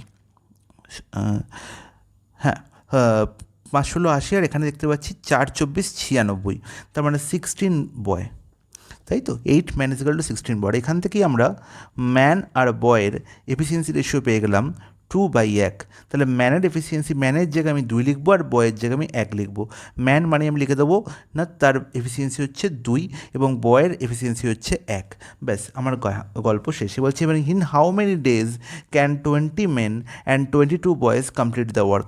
আচ্ছা, ম্যানের এফিসিয়েন্সি তো 2, তার মানে টোটাল এফিসিয়েন্সি এখানে কত হচ্ছে? ম্যান 29, ম্যান মানে হচ্ছে আমি বলতে পারি না 58 এফিসিয়েন্সি, আর 22 বয়, প্রত্যেক বয়ের এফিসিয়েন্সি 1, তাহলে 22 × 1 মানে 20, তাহলে 58 + 22, তার মানে টোটাল এফিসিয়েন্সি এখানে কত হচ্ছে না 58 + 22 দ্যাট ইজ 80। তাহলে 80 এফিসিয়েন্সি নিয়ে কাজ করলে কত সময় লাগবে সেটা নির্ণয় করতে বলেছে। আর এই দুটো ইকুয়েশনের মধ্যে যে কোনো একটা জায়গায় ম্যান আর বয়ের এফিসিয়েন্সি বসিয়ে দাও। তোমরা ফার্স্ট ইকুয়েশনই বসিয়ে দাও। দেখো ম্যান সমান 2, তার মানে এখানে টোটাল এফিসিয়েন্সি কত হচ্ছে না 12 × 2 24, আর 16, 24 মানে হচ্ছে 24 মানে হচ্ছে 40, তাহলে 40 এফিসিয়েন্সি × 5 হচ্ছে টোটাল ওয়ার্ক। আর সেই টোটাল ওয়ার্ক যদি 80 এফিসিয়েন্সি নিয়ে করা যায় তাহলে কত সময় লাগবে? তাহলে 40/80 × 5, তার মানে আলটিমেট 5/2 মানে 2.5 আমার টাইম লাগবে, 2.5 ডেজ আমার টাইম লাগবে। অপশান এ হয়ে যাবে কারেক্ট আনসার। চলে যাই নেক্সট প্রশ্নে। বলছে bag contents 550 in the form of 50 পয়সা, 25 পয়সা অ্যান্ড 20 পয়সা কয়েন্স ইন দ্য রেশিও 2:3:5। খুব ভালো কথা। আমার এখানে প্রশ্নের মধ্যে কিচ্ছুই নেই। বলা হয়েছে কি একটি ব্যাগের মধ্যে টোটাল 550 টাকা আছে। খুব ভালো কথা, টোটাল 550 টাকা আছে। এই 550 টাকার মধ্যে কিছু 50 পয়সার কয়েন আছে, ঠিক আছে, কিছু 25 পয়সার কয়েন আছে, আর কিছু 20 পয়সার কয়েন আছে, ঠিক আছে। বলেছে তাদের রেশিও হচ্ছে 2:3:5। আচ্ছা, তার মানে 2x = 50 পয়সা, 3x = 25 পয়সা, আর 5x হচ্ছে 20 পয়সা। খুব ভালো কথা। Difference between the amount that are contributed by the 50 পয়সা অ্যান্ড 20 পয়সা। তাহলে 50 পয়সার, 50 পয়সার, 20 পয়সার যে টোটাল অ্যামাউন্ট তাদের মধ্যে ডিফারেন্স নির্ণয় করতে হবে, আচ্ছা, তোমরা এখানে দেখতেই পাচ্ছ আশা করি যে 50 পয়সার টোটাল নাম্বার কয়েন কত না 2x। মানে টোটাল ভ্যালু কত হচ্ছে আমরা সবাই জানি যে কোয়ান্টিটির সঙ্গে একটি কয়েনের ভ্যালু গুণ করলে আমি পাই টোটাল ভ্যালু। আমরা কী পাবো? Total value. তাহলে 50 × 2 মানে হচ্ছে 100 পয়সা হচ্ছে 100 পয়সা হচ্ছে 100x, 100x পয়সা হচ্ছে আমার 100x পয়সা হচ্ছে আমার টোটাল 50 পয়সা কয়েনের ভ্যালু। আর 20 পয়সা কয়েন কতগুলি আছে না 5x। তাহলে এখানেও দেখতে পাচ্ছি 100, এখানেও দেখতে পাচ্ছি আলটিমেট কি না 50 × 20 100 পয়সাই হচ্ছে, 100 পয়সাই আমার এখানেও কত হচ্ছে না 100 পয়সাই। 20p × 5x করলেও কী হবে? 100x পয়সাই হচ্ছে। তার মানে এদের মধ্যে ডিফারেন্স কত হচ্ছে? এদের মধ্যে ডিফারেন্স বাবা 0, এদের মধ্যে ডিফারেন্স কত? 0। তার মানে অপশান ডি হয়ে যাবে কারেক্ট আনসার। বাকি কিছু করার দরকারই নেই। আশা করি তোমরা দেখেই বুঝতে পারছো, কোনো ডাউট কারোর থাকার কথা নয়। চলো নেক্সট প্রশ্ন। The distance between the centers of two circles having radii 16 semi and 8 semi is 26 centimeter. The length of the direct common tangent of the two circle is. আচ্ছা, ডাইরেক্ট কমন ট্যানজেন্টের লেন্থের ফর্মুলা আমি তোমাদের অনেকবার করিয়েছি আগের ক্লাসগুলোতে। যারা দেখোনি তারা আগের ভিডিওগুলো অবশ্যই অনেকবার করে দেখবে। তাহলে ডাইরেক্ট কমন ট্যানজেন্ট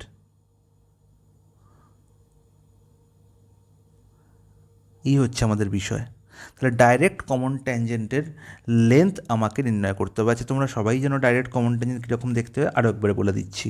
ধরো এই দুটি সার্কেল তোমাকে দেওয়া হয়েছে, এই দুটি সার্কেল আমাদের দেওয়া হয়েছে, এই দুটি সার্কেলের সেন্টারের মধ্যে ডিস্টেন্স আমার এখানে বলা হয়েছে, সেন্টারের মধ্যে ডিস্টেন্স আমার এখানে বলা হয়েছে। কি বলা হয়েছে না 26 সেন্টিমিটার।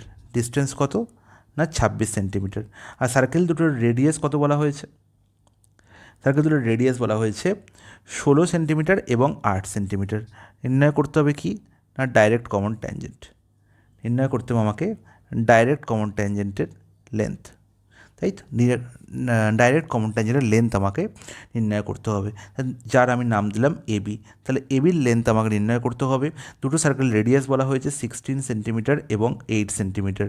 তাহলে আমি তোমাদের অনেকবারই বলেছি যে ডাইরেক্ট কমন ট্যানজেন্টের লেন্থ নির্ণয় করার ডাইরেক্ট ফর্মুলা হচ্ছে √/, ডিস্টেন্স বিটুইন টু সার্কেল, এই দুটো সার্কেলের সেন্টারের মধ্যে যে ডিস্টেন্স, সেই ডিস্টেন্সের হোল স্কোয়ার, তার মানে 26-এর হোল স্কোয়ার করতে হবে আমাকে।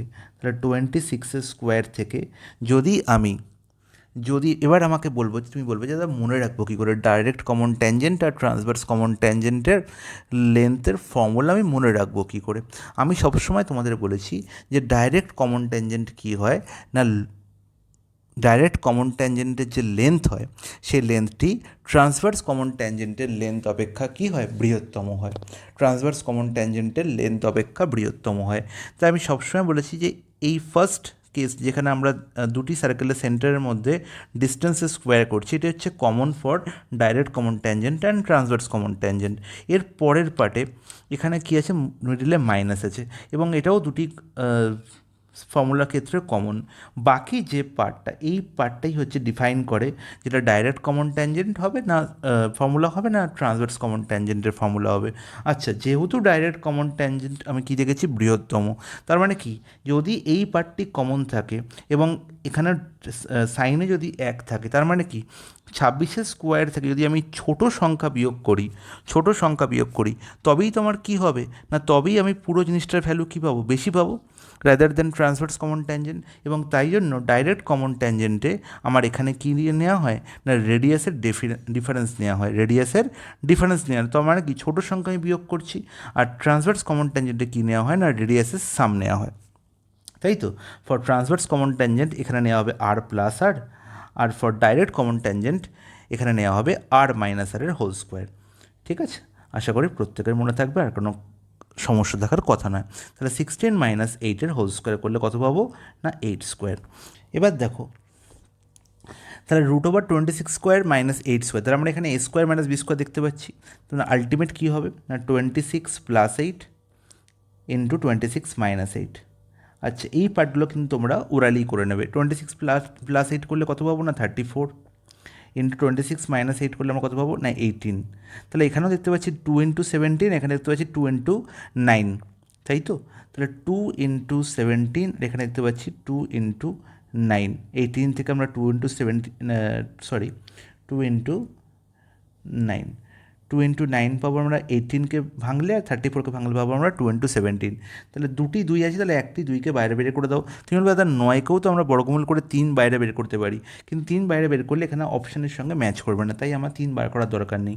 17 × 9, 17 × 9 গুণ করলে পাবো আমরা 153। তাহলে রুটের মধ্যে পড়ে রইল 153, তার মানে 2√153, অপশান সি হয়ে যাবে আমার কারেক্ট আনসার।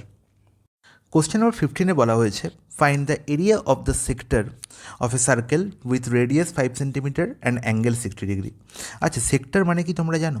সেক্টর আর কিছুই নয়, সেক্টর হচ্ছে একটি বড় পিৎজার একটি পার্ট। যখনই আমরা পিৎজা অর্ডার করি, দেখবে পিৎজা আমাদের ডেলিভারি করার সময় সেগুলো কয়েকটা টুকরোয় ভাগ করা থাকে, এবং সেই এক একটা টুকরোই হচ্ছে একটা সেক্টর। দেখো, তোমরা খুব ভালো করে লক্ষ্য করো, এটি একটি হচ্ছে সার্কেল। এবার সার্কেলের পরিসীমা থেকে, বা সার্কেলের যে পরিসীমা আমরা দেখতে পাচ্ছি, এই লাইন থেকে যদি আমরা দুটো টুকরো ভাগ করে নিই বা দুটো পয়েন্টকে সিলেক্ট করি, এটি এ পয়েন্ট এবং এটি হচ্ছে বি পয়েন্ট, তাহলে এ বি যে পার্টটা হলো না, এই পার্টটা হচ্ছে, এই পার্টটাকে বলা হয় আর্ক। এটাকে কি বলা হয়, আর্ক। আর এই আর্কের এ আর বি পয়েন্টের সঙ্গে যদি আমরা সার্কেলের সেন্টারকে অ্যাড করে দিই, সার্কেলের সেন্টারকে যদি আমরা অ্যাড করে দিই, তাহলে এই যে পরিসর বা জায়গাটি তৈরি হয়, এই জায়গাটিকে আমরা কি বলে থাকি না, এই জায়গাটিকে আমরা বলে থাকি সেক্টর। এবং এটি একদম পিৎজার সেই টুকরো বা স্লাইসের মতো দেখতে। ঠিক আছে, এবার আমাকে নির্ণয় করতে হবে যে এই সেক্টরটি, দেখো, এই যখনই এ এবং বি পয়েন্টের সঙ্গে সার্কেলের সেন্টার ওকে আমরা অ্যাড করে দেবো, তখন দেখবো এর মধ্যিখানে একটি অ্যাঙ্গেল তৈরি হয়েছে। মধ্যিখানে কী তৈরি হয়েছে, একটি অ্যাঙ্গেল। এবং এই অ্যাঙ্গেলটিকে যদি আমি থিটা বলে থাকি, যদি এই অ্যাঙ্গেলটির নাম আমি থিটা দিয়ে থাকি, তাহলে বলবো যে এই সেক্টরটি সেন্টারে থিটা অ্যাঙ্গেল তৈরি করেছে, থিটা অ্যাঙ্গেল তৈরি করেছে। আর সেক্টরের এরিয়ার ফর্মুলা হয়ে যায়, সেক্টরের এরিয়ার ফর্মুলা হয়ে যায় পাই আর স্কোয়ার আমরা জানি একটি সার্কেলের এরিয়ার ফর্মুলা, পাই আর স্কোয়ার হচ্ছে সার্কেলের এরিয়া ফর্মুলা। আর সার্কেল হচ্ছে 360 ডিগ্রি হয়, আর 360 ডিগ্রির মধ্যে মাত্র থিটা অ্যাঙ্গেল যেটুকু পার্ট তৈরি করেছে তার এরিয়া নির্ণয় করতে হবে। তাহলে পাই আর স্কোয়ারের সঙ্গে থিটা বাই 360 আমরা গুণ করে দিই, তাহলে আমি পেয়ে যাব সেক্টরের এরিয়া। সেক্টরের এরিয়ার ফর্মুলা তাহলে কী পেলাম? পাই আর স্কোয়ার থিটা বাই 360 ডিগ্রি। আশা করি তোমাদের সবার মনে থাকবে। আর এর সঙ্গে আর একটা জিনিস তোমাদের মনে রাখতে হবে, সেটা হচ্ছে perimeter of sector. Perimeter perimeter বা পরিসীমা। সেক্টরের পরিসীমার ফর্মুলা কি? আমরা সবাই জানি যে সেক্টরের মধ্যে কী কী লুকিয়ে আছে, না আর্ক লুকিয়ে আছে এবি এবং দুটি রেডিয়াস লুকিয়ে আছে। আর আর্কের লেন্থের আমরা ফর্মুলা কি জানি, না আর্কের লেন্থের ফর্মুলা হচ্ছে pi r theta by 180, pi r theta by 180 degree, plus দুটি রেডিয়াস আছে, যদি রেডিয়াসকে আমরা আর দিয়ে ডিনোট করে যদি, তাহলে প্লাস 2r, তাহলে pi r theta by 180 degree plus 2r হয়ে যাবে সেক্টরের পেরিমিটার। তাহলে আশা করি তোমাদের সবার বোঝা গেল। তাহলে এই অঙ্কে আমরা দুটো ইনফরমেশান জানতে পারলাম। আমার নির্ণয় করতে বলেছে এই সেক্টরটি যেটা সেন্টারে 60 ডিগ্রি অ্যাঙ্গেল তৈরি করেছে, মানে থিটার ভ্যালু হচ্ছে 60 ডিগ্রি। আর আরের ভ্যালু কত বলা হয়েছে, না 5 সেন্টিমিটার। আরের ভ্যালু কত বলা হয়েছে, 5 সেন্টিমিটার। আমাকে এরিয়া নির্ণয় করতে হবে। তাহলে পাইয়ের ভ্যালু আমরা সবাই জানি, 22-এর সাথে বসিয়ে দাও। আর স্কোয়ার মানে আরের ভ্যালু 5, তাহলে 5-এর স্কোয়ার হচ্ছে 25। আর থিটার ভ্যালু হচ্ছে 60 ডিগ্রি, 60 বাই 360 মানে হচ্ছে 1/6। ব্যাস, এবার সলিউশন করলেই আমাদের গল্প শেষ। আচ্ছা, 25 × 22 গুণ করলে হয় 550। নিচে কত দেখতে পাচ্ছি, 6×7=42, 6×7=42। আচ্ছা, এবার দেখো যে 550/42 কাটাকুটি করার কোনো দরকার নেই, কারণ এখানে আমরা অ্যাপ্রক্স ভ্যালু নির্ণয় করতে হবে। আমাকে বলাই আছে রাউন্ডেড অফ টু 1 ডেসিমেল। আমার এখানে যে অপশানগুলো দেখো, অপশানগুলোর মধ্যে কোনো মিল নেই। 12.8, 14.1, 13.1, 15.1। তাহলে এখানে কোথাও এরকম নেই 12.8 প্লাস 12.6, তাও 12.3, 12 সবকটা অপশানে বা 14 সবকটা অপশানে বা দুটি অপশানে 12, এরকম কিছু কোনো ব্যাপার নেই। সবকটা ডিস্টিংক্ট ভ্যালু দেওয়া আছে। তাহলে আমি শুধু নির্ণয় করব যে 42 কতবার পুরোপুরি যাচ্ছে 550-এর মধ্যে, তাই তো? তাহলে আমরা দেখতে পারবো যে 42 × 13 হচ্ছে 550-এর কাছাকাছি সংখ্যা। তাহলে 13-র পরে কিন্তু আর 550-এর কাছাকাছি সংখ্যা পাবো না, 550-এর বৃহত্তম, 550-এর থেকে বৃহত্তম সংখ্যা পেয়ে যাবো। তাহলে 13 বার পুরোপুরি যাবে, তার মানে 13.1 হয়ে যাবে আমার correct answer. Option C will be the correct answer. চলে যাই নেক্সট প্রশ্নে। নেক্সট প্রশ্নে কী বলা হয়েছে, দ্য প্রোডাক্ট অফ 277 × 323, 277 × 323। আচ্ছা, তোমরা আমাকে বলো যে 277 আর 323 কি তোমরা গুণ করতে বসে পরীক্ষা হলে? একদমই নয়। তার মানে কিছু তো নিশ্চয়ই এখানে ব্যাপার আছে, কিছু তো নিশ্চয়ই একটা ব্যাপার আছে। দেখো, 277কে আমরা কি লিখতে পারি 300 - 23? বলবে তুমি, হ্যাঁ দাদা একদম ঠিক, অবশ্যই লিখতে পারি। আর 323কে কি লিখতে পারি 300 + 23? বলবে হ্যাঁ দাদা তাই তো লিখতে পারি। তাহলে অবশ্যই 300-র জায়গায় যদি এ এবং 23-এর জায়গায় যদি বি ভেবে নিই, তাহলে 300 - 23 মানে a - b এখানে আছে, আর এখানে আছে a + b, এবং যাদের গুণ করলে আমরা কী পাবো, না a² - b², এবং a² - b² = a + b × a - b। এই কনসেপ্টের উপরই এই প্রশ্নটা তৈরি করা হয়েছে। তাই যখনই এই ধরনের প্রশ্ন দেখব আমি এই কনসেপ্টটি খোঁজার চেষ্টা করব। তাহলে আলটিমেট এদের গুণ করলে আমি গুণফল কী পাবো, না 300-এর হোল স্কোয়ার - 23-এর হোল স্কোয়ার, -23-এর হোল স্কোয়ার। এখানে দেখো প্রত্যেকটা সংখ্যাতে ইউনিট ডিজিট একই আছে, তাই আমি ইউনিট ডিজিট দিয়ে কোনোভাবেই এখানে আনসার নির্ণয় করতে পারবো না, তাই আমার করেই দেখতে হবে। 300-এর স্কোয়ার = হচ্ছে কত, না 90,000, তাই তো? 90,000। আর 90,000 - 23-এর স্কোয়ার কত, 529। তাহলে 90,000 থেকে যদি 529 আমরা বিয়োগ করে দিই, তার মানে আলটিমেট 89471, অপশান এ হয়ে যাবে আমার কারেক্ট আনসার। অপশান কত, না অপশান এ হয়ে যাবে আমার কারেক্ট আনসার। আশা করি প্রত্যেকে বুঝতে পেরেছে, কারোর কোনো ডাউট নেই। নেক্সট প্রশ্ন, কোশ্চেন নাম্বার 18। অসাধারণ একটি প্রশ্ন। দেখো, প্রশ্নে বলা হয়েছে কি, না কস এক্সের ভ্যালু হচ্ছে মাইনাস হাফ। আচ্ছা, তোমার আগের ভিডিওতে আমি তোমাদের কোয়াড্রেন্ট সম্বন্ধে একটি সুন্দর উদাহরণ দিয়েছিলাম এবং কোয়াড্রেন্ট সম্বন্ধে ধারণাও তোমাদের আমি আশা করি স্পষ্ট করে দিয়েছি।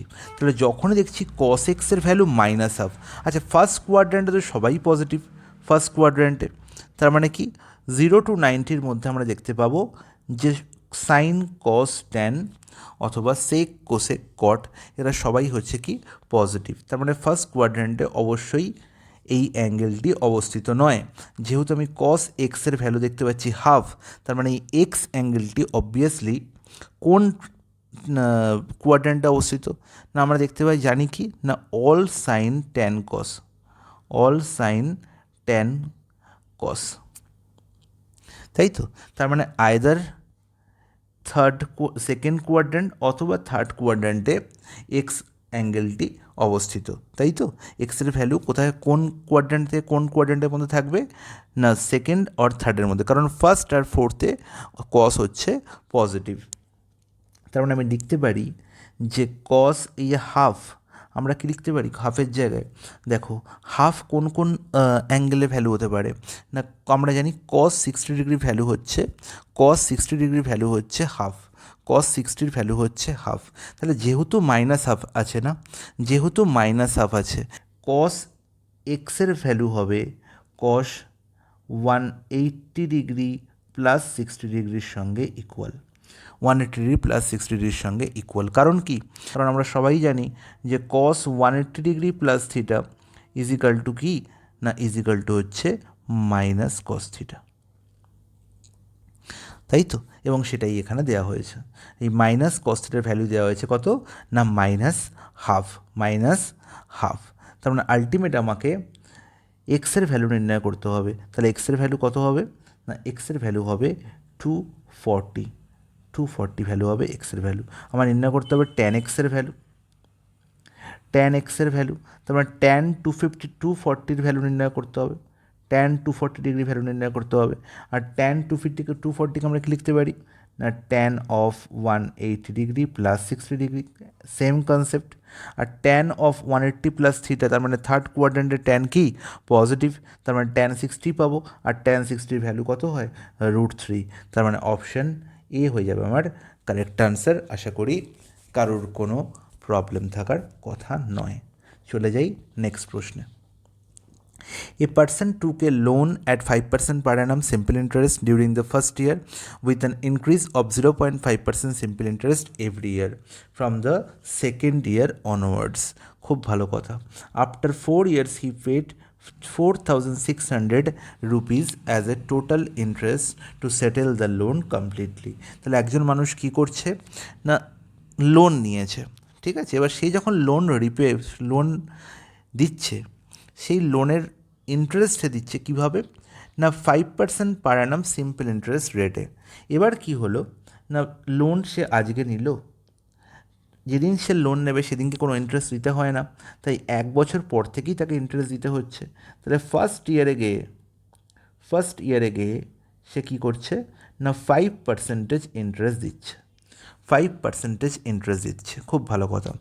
এরপরে কি হচ্ছে, প্রত্যেক বছর 0.5% করে সিম্পল ইন্টারেস্ট ইনক্রিজ করছে, ঠিক আছে। সেকেন্ড ইয়ার অনার্স, 2 বছর সেকেন্ড ইয়ার থেকে এই ইনক্রিজ হয়েছে। প্রথম বছর কোনো কিন্তু 5% ফ্ল্যাট সিম্পল ইন্টারেস্ট রেটে সে ইন্টারেস্ট দিয়েছে। এর পরের বছর কি হচ্ছে না সেকেন্ড ইয়ারে গিয়ে সে কী করলো না সেকেন্ড ইয়ারে গিয়ে সে 5% ইন্টারেস্ট তো দিচ্ছে, তার সঙ্গে আর 0.5% এক্সট্রা ইন্টারেস্ট তাকে দিতে হচ্ছে। সিমিলারলি থার্ড ইয়ারে গিয়েও তার একই ঘটনা ঘটছে, 5% ইন্টারেস্ট তো সে দিচ্ছেই, তার সঙ্গে 0.5% আগে যে ইন্টারেস্টটা অ্যাড হয়েছিল সেটাও দিতে হচ্ছে, এবং আরও 0.5% তার কী হলো এক্সট্রা দিতে হচ্ছে। Similarly same concept in fourth ইয়ারে গিয়ে এই থার্ড ইয়ারে যা ইন্টারেস্ট দিতে হচ্ছিলো সেটাও দিতে হচ্ছেই, তার মানে 5%, আবার 0.5%, আবার 0.5%, এবং আরও একবার 0.5% এক্সট্রা দিতে হচ্ছে, এবং তার পুরো লোন সেটেলড হয়ে যাচ্ছে। আরও তার পুরো লোন কী হয়ে গেল না সেটেল হয়ে গেল। তাহলে আলটিমেট কত তার এসআই পার্সেন্টেজ হলো? দেখো এখানে 5% আমি দেখতে পাচ্ছি, 4 বার তাকে 5% করে দিতে হয়েছে, তাই তো। 4বার 5% করে দিতে হয়েছে। 4বার 5% করে দেওয়া মানে সে টোটাল এখানে 20% দিচ্ছেই। আর এই 0.5 করে সে কবার দিচ্ছে দেখো, এখানে 3বার আর এখানে টোটাল 3বার, তার মানে 6বার সে 0.5% করে কী দিয়েছে, ইন্টারেস্ট দিয়েছে। তার মানে 0.5 ইন্টু 6 করলে আমি কত পাবো না 3%। তাহলে টোটাল এসআই পার্সেন্টেজ কত হলো না 23% হয়ে গেল আমার এসআই পার্সেন্টেজ। 23% হয়ে গেল আমার এসআই পার্সেন্টেজ। তাহলে এই 23%-এর ভ্যালু কত বলা হয়েছে না 4600। 23%-এর ভ্যালু কত বলা হয়েছে না ₹4600। নির্ণয় করতে হবে কি how much was the loan, তার মানে 100%ই হয়ে যাবে আমার লোনের ভ্যালু, তাই তো। তাহলে 3% সে কি দিয়েছে, ইন্টারেস্ট দিয়েছে 100-র মধ্যে, তাহলে 100ই হয়ে যাবে আমার কি টোটাল লোন। তাহলে 23-র ভ্যালু হচ্ছে 4600, মানে কত গুণ না 2 গুণ। তার মানে দুগুণ নয়, 23 ইন্টু 2 করলে 46 হবে, 200 গুণ 200 গুণ। তাহলে 23 ইন্টু 200 করলে 4600 হবে, তাহলে 100 ইন্টু 200 করলে কত পাবো না 20,000। অপশান এ হয়ে যাবে আমার কারেক্ট আনসার। টোটাল সে 20,000 লোন নিয়েছিল।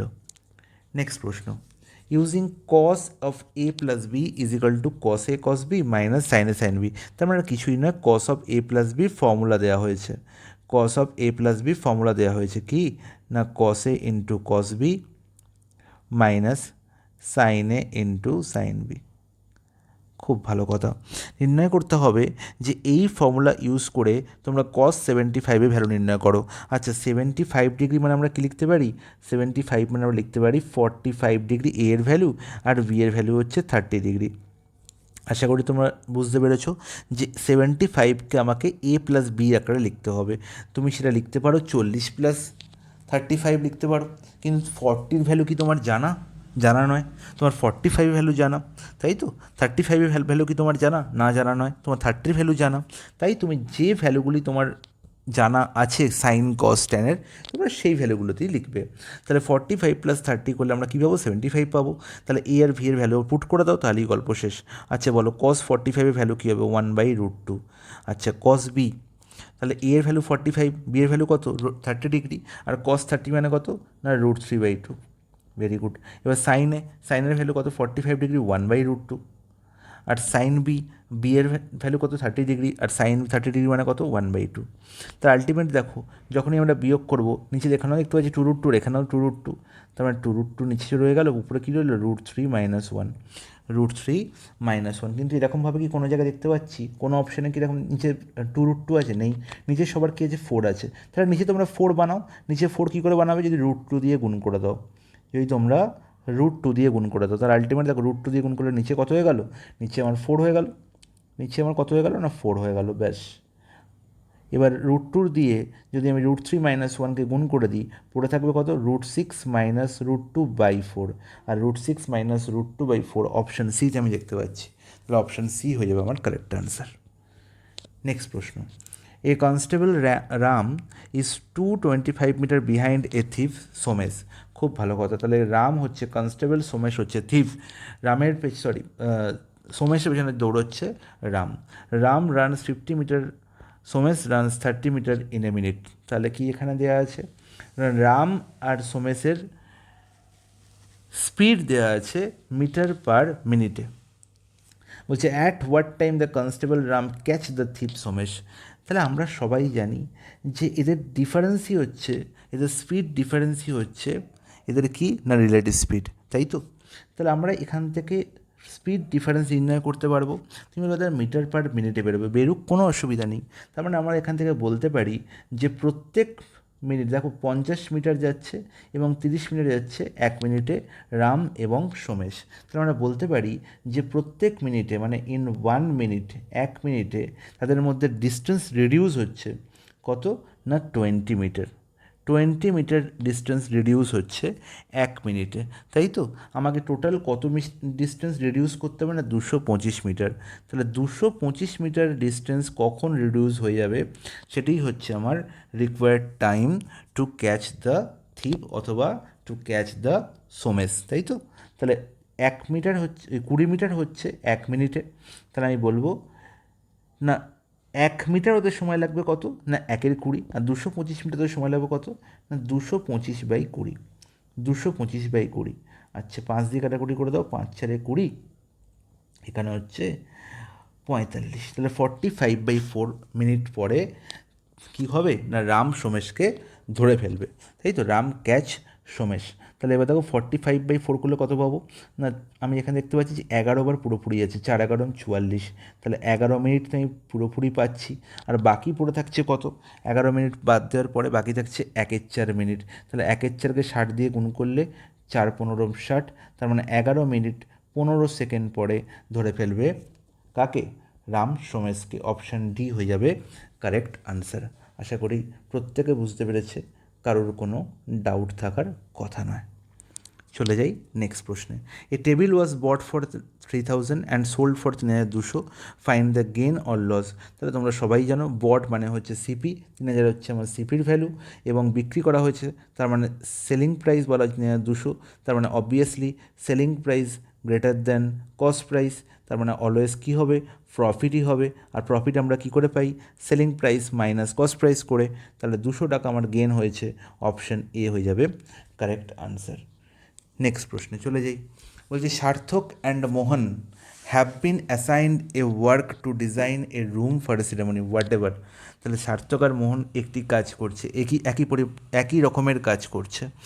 সার্থক can design the entire room 12 days, তাহলে সার্থক পুরো কাজটি করছে 12 দিনে, এবং মোহন সেই কাজটি করতে পারে 15 দিনে। খুব ভালো কথা।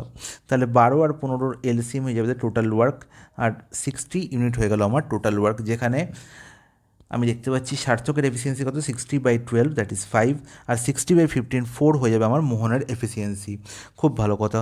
এবার কি বলা হলো, in how many days will the work be completed if the work together. এর থেকে সোজা প্রশ্ন আর কী হতে পারে। আমরা দেখতে পাচ্ছি তার মিলিত এফিসিয়েন্সি কত, 5 + 4 9, তার মানে 9 ইউনিট ওয়ার্ক একদিনে হচ্ছে, করতে হবে 60 ইউনিট ওয়ার্ক, তাহলে 60/9 হয়ে যাবে আমার কারেক্ট আনসার। আর 60/9 মানে হচ্ছে কত, 60/9 অ্যাকচুয়ালি কত, 3 20 60, আর 3 3 9, তার মানে 20/3, আর 20/3 অলওয়েজ 6.666 এরকম একটা সংখ্যা তৈরি করে। তার মানে আমাকে এখানে দেখো 2 দশমিক স্থান অবধি আনসার নির্ণয় করতে হবে, তার মানে 6.67 হবে আমার কারেক্ট আনসার। Option B. চলে যাই নেক্সট প্রশ্নে। A man is walking at a speed of 14 কিমি/আওয়ার, after every কিমি he takes rest for 7 minutes. খুব ভালো কথা। তাহলে how much time will he take to cover the distance 7 kilometre. তাহলে 7 kilometre distance তাকে কভার করতে হবে। প্রত্যেক কিলোমিটার যাওয়ার পরে সে কী করেছে, 7 মিনিট করে রেস্ট নিয়েছে। আচ্ছা যদি সে রেস্ট না নিত, তাহলে এই পজিশন যদি না থাকতো, তাহলে তার কত সময় লাগতো। তাহলে আমি জানি যে time is equal to distance by speed, আর ডিস্টেন্স বলা হয়েছে এখানে 7 কিলোমিটার, স্পিড বলা হয়েছে 14 কিমি/আওয়ার, তার মানে তার হাফ অ্যান আওয়ার টাইম লাগতো, তাই তো, হাফ অ্যান আওয়ার টাইম লাগতো। কিন্তু সে কী করেছে না, প্রত্যেক কিলোমিটার যাওয়ার পরে 7 মিনিট করে রেস্ট নিয়েছে। আচ্ছা বলো তো যে আলটিমেট সে কতবার রেস্ট নিয়েছে। যখন সে প্রথম যাত্রা শুরু করেছিল, ধরো এটা হচ্ছে আমার হচ্ছে গন্তব্যস্থল বা যেখান থেকে আমি যাত্রা শুরু করেছি, এখান থেকে যাত্রা শুরু করার প্রথম 1 কিলোমিটার পরে, ফার্স্ট 1 কিলোমিটার পরে আমি কি করলাম, একবার রেস্ট নিলাম। এরপরে আবার 1 কিলোমিটার গেলাম, তাই তো, গিয়ে আরও একবার রেস্ট নিলাম। এরপরে আরও একবার গেলাম, সেখানে আর একবার রেস্ট নিলাম, আরও একবার গেলাম 1 কিলোমিটার। তাহলে প্রতিবার আমি 1 কিলোমিটার করে যাচ্ছি, একবার করে রেস্ট নিচ্ছি। খুব ভালো করে বুঝবে ব্যাপারটা, এখানে একটা দারুণ জিনিস বোঝার আছে। তাহলে আলটিমেট 1 2 3 4 5, 5 কিলোমিটার যাওয়া হয়ে গেল। আমি রেস্ট কতবার নিয়েছি, 1 2 3 4 5, প্রত্যেক কিলোমিটারে আমি যাওয়ার পরে আমি একবার করে রেস্ট নিয়েছিলাম। 5 কিলোমিটার যাওয়ার পরে আমি 5বার রেস্ট নিয়েছি। এরপরেও আমি চলছি, আমি থেমে নেই কিন্তু, চলে গেলাম আমি 6 কিলোমিটার, তারপর আমি আরও একবার রেস্ট নিলাম। আচ্ছা এরপরে আমি 1 কিলোমিটার যখন যাব, তারপরে আমি কোথায় পৌঁছে গেছি না, আমার ডেস্টিনেশনে পৌঁছে গেছি। তাহলে বাড়ি ফেরার পর তো আমার অনন্ত টাইম রেস্ট নেবো, তাহলে সেই রেস্টকে আমি কিন্তু আর ক্যালকুলেট করবো না। তাহলে লাস্টের যে রেস্ট না, সেখানে রেস্ট নেওয়ার কোনো দরকার নেই। আমি যখন পৌঁছে গেছি তখন সেখানে রেস্ট নেবো কেন, তাই তো। তাহলে এখানের কিন্তু আমি আর রেস্ট ক্যালকুলেট করবো না। তাহলে ঠিক আমি কতবার রেস্ট নিলাম না, 1 2 3 4 5 6, টোটাল আমি 6বার রেস্ট নিয়েছি। টোটাল আমি 6বার রেস্ট নিয়েছি, আর প্রত্যেক রেস্টে আমি 7 মিনিট করে টাইম নষ্ট করেছি। তাহলে 6বারে আমি কত টাইম নষ্ট করেছি? না 6 × 7, দ্যাট ইজ 42 মিনিট আমি নষ্ট করেছি রেস্ট নেওয়ার জন্য। আর 42কেই যদি আমি কী করি না 42কে আমি যদি ঘন্টায় ট্রান্সফার করি, তাহলে তুমি বলবে 42/60 আমি নষ্ট করেছি কিসে? না রেস্টে। তাহলে 42/60 কাটাকুটি করে দিই। দেখো 6 দিয়ে 6-এর সাথে 42 আর 6×10 = 60, তাহলে হাফ এখানে লাগছিল, এখানে 7/10, তাহলে টোটাল টাইম কত লাগছে? তাহলে হাফকে আমি লিখতে পারি কি 5/10, তাহলে 5/10 + 7/10, তার মানে 12/10 আমার টাইম লাগছে। তাই তো, কিছু ভুল করলাম?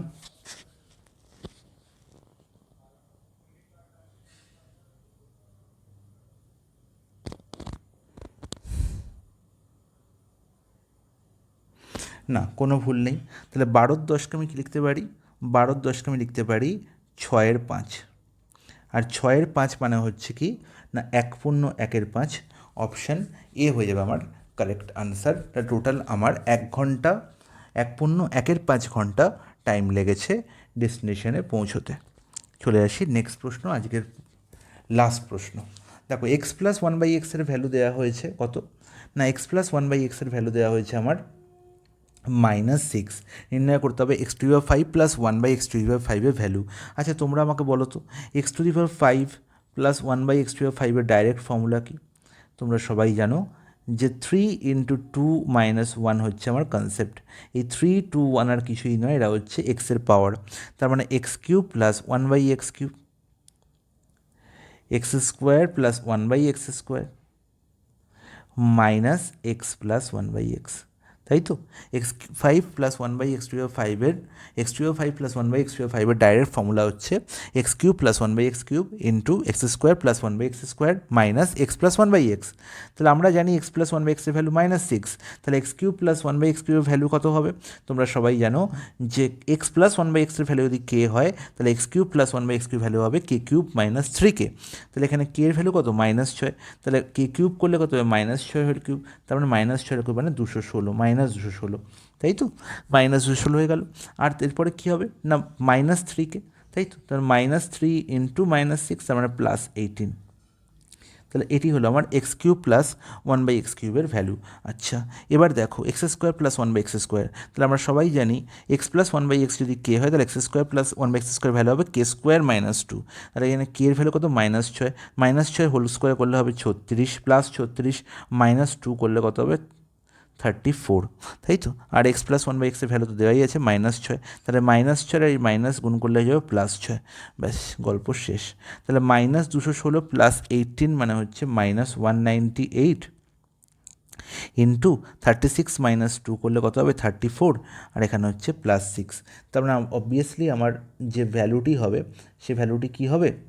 না সে ভ্যালুটি আমার হবে মাইনাসে ভ্যালু হবে, কারণ এখানে দেখতে পাচ্ছি -198 × 34 আছে। তাহলে -198 × 34 করলে আমরা কত পাবো? না -6732 পাবো। কী করে করলাম? না 198কে আমরা কি লিখতে পারি? না 200 - 2, আর 200 - 2 করলে তোমরা খুব সহজেই 6732 পেয়ে যাবে 198 × 34 করে। মাইনাস সাইন এখানে অ্যাড করে দিলাম, তাহলে -6732 আর +6 করলে আমরা কত পাবো? না -6726। অপশান বি হয়ে যাবে কারেক্ট আনসার। তো আজকের প্রশ্ন সমাধান আমরা এখানেই শেষ করলাম। টোটাল 25টি প্রশ্নের সমাধান দেখলাম। আশা করি প্রত্যেকের সবাই সব প্রশ্নের সমাধান বুঝতে পেরেছো। কারোর কোনো ডাউট থাকার কথা নয়। যদি কারোর কোনো ডাউট থেকে থাকে তাহলে তারা আমার কমেন্টে জানাবে। অনেক অনেক বেশি লাইক করবে আর শেয়ার করবে এই ক্লাসটাকে, যাতে আমি অনেক অনেক মানুষের মধ্যে পৌঁছতে পারি। চলো গাইস, গুড নাইট, আজকে এখানেই শেষ করলাম।